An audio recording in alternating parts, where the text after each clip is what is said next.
ያለሱማ ኑሮ እንደማይሆን ተረዳው።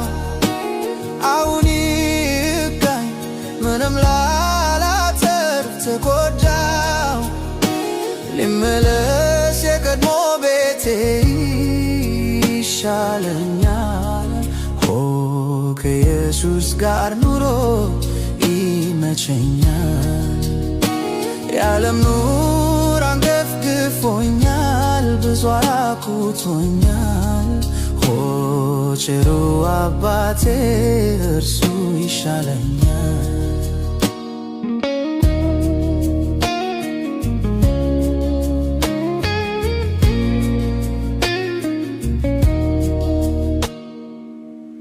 መስሎኝ ነበር የተጠቀምኩ፣ ድርሻዬን ይዤ ኮበለልኩ። ሀብቴን በሜዳ በተንኩኝ፣ አይሞንም መች አስተዋልኩኝ የአባቴን